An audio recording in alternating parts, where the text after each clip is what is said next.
A 37% distribution yield sounds like a fire hose of cash. An 18% yield sounds almost restrained beside it. But when both funds are option machines built around the same stock, the bigger number does not automatically mean the healthier patient.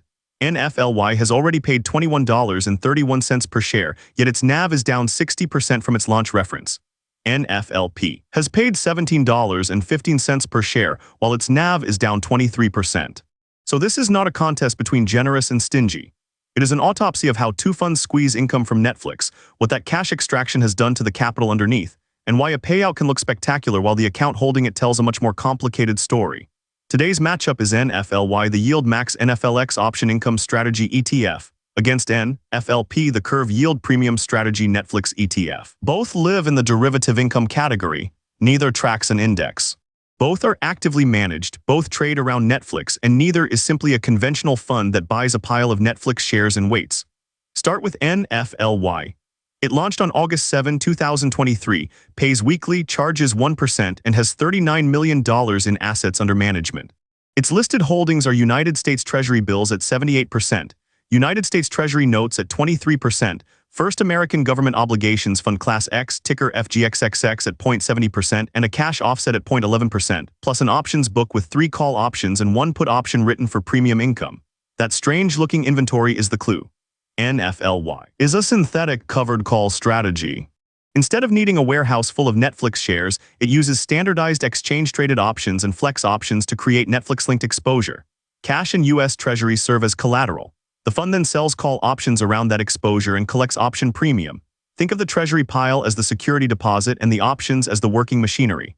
The premium coming in helps fund the weekly distributions. The bargain is not free. Selling calls means surrendering some of Netflix's upside beyond the option terms. If Netflix surges, the fund can participate only up to the ceiling created by its option book. If Netflix falls, premium can soften the landing, but it does not install a trapdoor under the loss. The synthetic structure can still lose substantial value, and a distribution can include money generated by option activity or return of capital. So cash arriving in the account is not automatically economic profit. Now NFLP. It launched on October 27, 2023, pays monthly, charges 0.99%, and has $5 million in assets under management. Its listed holdings are United States Treasury bills at 101% and Fidelity Investments Money Market Government Portfolio Institutional Class, ticker FIX, at 2%, plus an options book with 3 call options and 1 put option written for premium income. NFLP runs the same broad kind of engine, a synthetic covered call strategy tied to Netflix, collateralized by cash and short-term fixed income instruments using standardized exchange-traded and flex options. It creates Netflix-linked exposure through derivatives, sells calls against that exposure, and uses the collected premiums to support monthly income. Again, the call premium is compensation for giving away some upside. It is rent collected on a room whose ceiling has been lowered. So the core resemblance is real. Both are collateral plus Netflix options, not diversified stock portfolios. Both exchange uncapped participation for current cash flow. The differences are in implementation, cadence, cost, scale, and results. NFLY sends cash weekly is slightly more expensive and is much larger. NFLP sends cash monthly is slightly cheaper and is much smaller. NFLY's collateral mix includes Treasury bills, Treasury notes, a government obligations fund, and a small cash offset. NFLP's listed collateral is concentrated in Treasury bills with a government money market position. That matters because viewers should not mistake different wrappers for different economic planets. Both funds depend heavily on what Netflix does, how volatile its options are, which strikes and expirations management chooses, and how effectively premium collected offsets losses or sacrificed upside. The ETF share price is the scoreboard. The distribution is only one line on it. This is for research and education only. It is not financial, investment, tax, or legal advice, and it is not a recommendation to buy, sell, or hold either fund. ETFs can lose value. Option income distributions can change, and their tax character can matter. Verify the current prospectus, holdings, distribution notices, tax documents, and other official fund materials before making any decision, and consult a qualified professional who can evaluate your circumstances. On headline income, NFLY wins loudly, 37% versus 18% for NFLP. NFLY's headline belongs in the huge yield category. NFLP's 18% is lower, but it is still an aggressive income rate, not a modest bond-like coupon. The cadence changes how that promise feels. NFLY pays weekly. That can create the sensation of a tiny paycheck conveyor belt, useful for someone studying frequent cash flow or matching regular withdrawals. NFLP pays monthly, which is less theatrical but easier to line up with a conventional monthly budget. Frequency does not create return, though. Slicing the same economic pie into more pieces does not bake a larger pie. Since launch, NFLY has distributed $21.31 per share in cash. NFLP has distributed $17.15 per share. NFLY therefore delivered more cash per original share over the periods supplied, even though NFLP began later. That is the strongest case for NFLY's design. It has been an unusually productive cash distribution machine. But distribution yield is a rate measured against a fund value, and a falling denominator can make that rate look more impressive.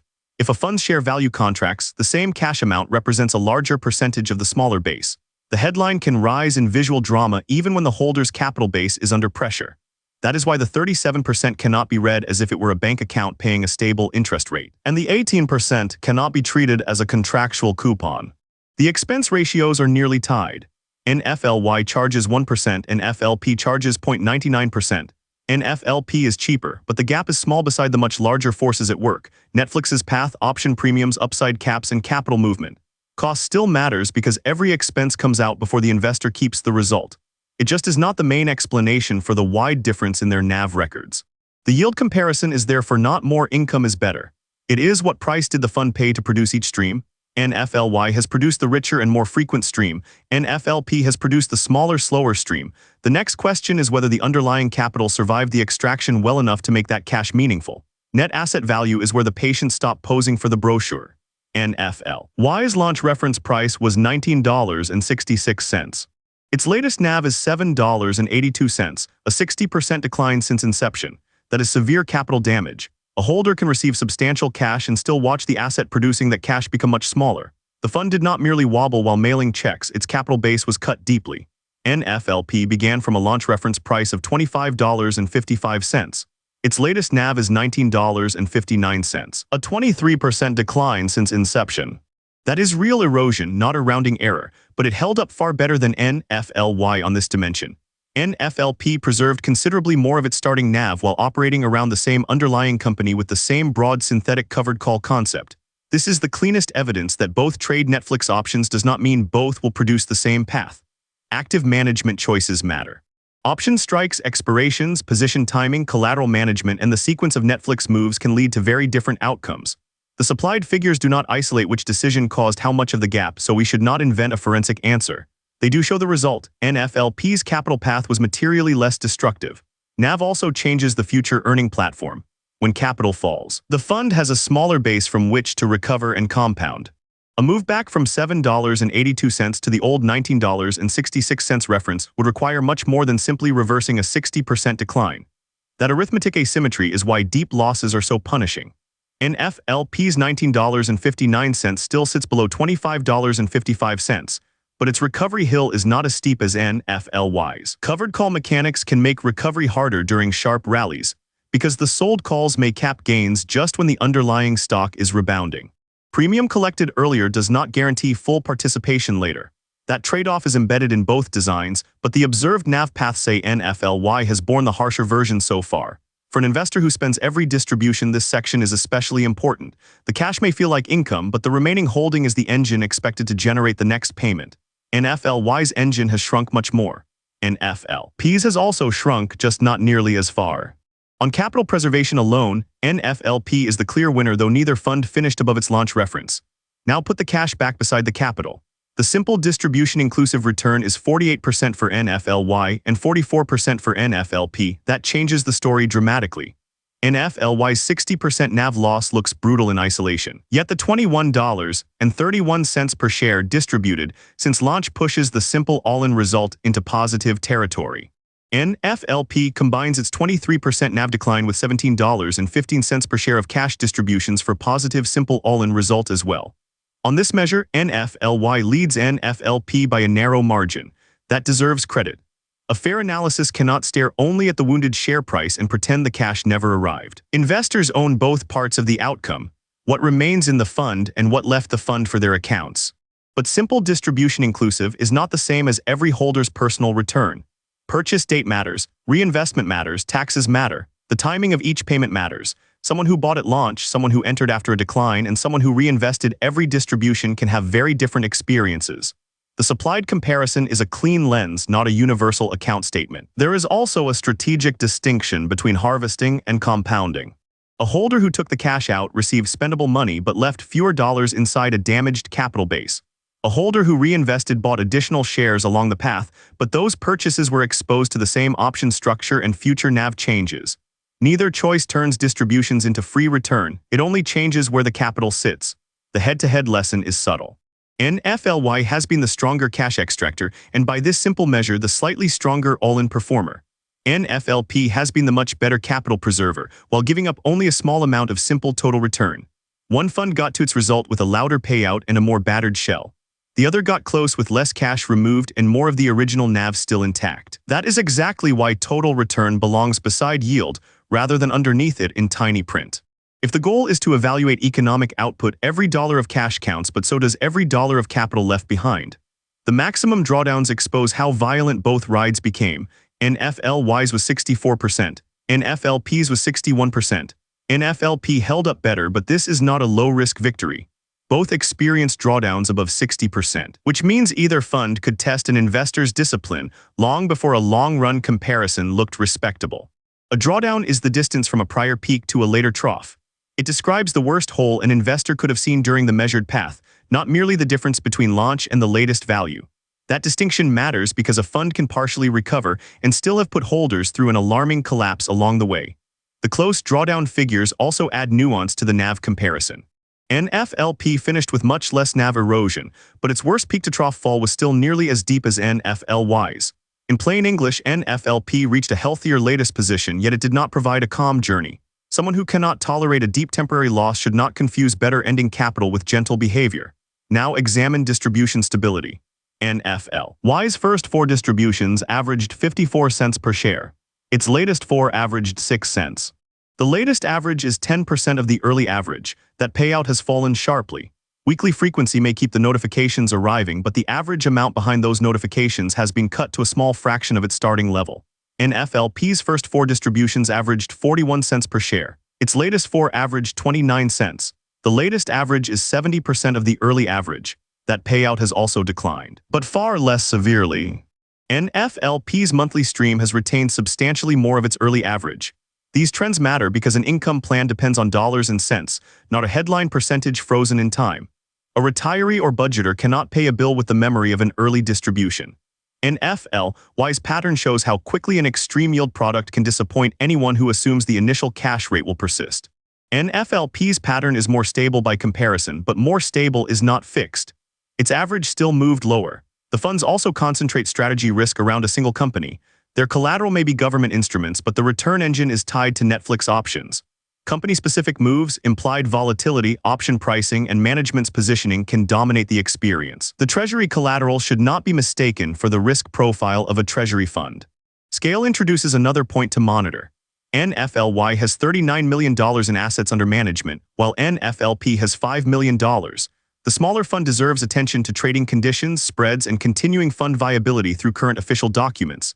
The data supplied does not prove a liquidity problem or closure risk, so we should not declare one. It does make NFLP's smaller scale a practical item for due diligence. Put the risk evidence together and the contrast sharpens. NFLY has the slightly worse drawdown, dramatically worse payout retention, and much worse latest capital preservation. NFLP still carries severe drawdown risk and a declining distribution average, but its income stream and NAV have held together better.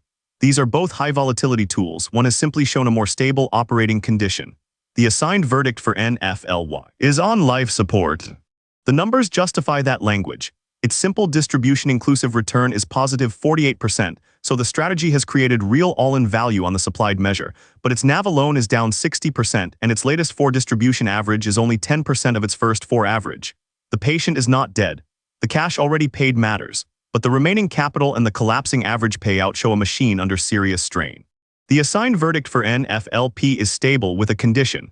Its simple distribution inclusive return is positive 44%, its NAV alone is down 23%, and its latest 4 distribution average remains 70% of its first 4 average. That is not spotless health. The capital loss and 61% maximum drawdown are substantial. The condition is understanding that the fund trades away some Netflix upside to manufacture income, and that neither the monthly payment nor the NAV is guaranteed to stay steady. Head-to-head NFLY is the more aggressive cash harvesting tool. It delivered the higher headline yield, more cash per share, and a slightly higher simple all-in return, but it did so with far deeper capital erosion and a much steeper payout contraction. NFLP is the more balanced implementation in this record. It came close on simple all-in return while preserving more NAV and retaining more of its early distribution level, though its worst drawdown proves that more balanced does not mean conservative. These are different tools for different goals, not a command to buy one and reject the other. A researcher prioritizing immediate cash output would examine NFLY's extreme distribution engine and ask whether the damaged capital base and reduced recent payments are acceptable. A researcher prioritizing better capital retention would examine NFLP and ask whether its lower income, small asset base, capped upside, and severe drawdown still fit the job. The decisive question is not which ticker has the more exciting percentage. It is whether the fund's method, capital path, payment durability, and risk match the purpose assigned to it. Verify the current documents, judge the full return rather than the marketing number, and treat this entire comparison as research and education only. 2 quick things before you go. If this head-to-head helped you cut through the hype, hit the like button and subscribe. It is what keeps these autopsies coming. And tell us in the comments, which of these two would you pick and what matchup should we run next? We read everyone. Thanks for watching.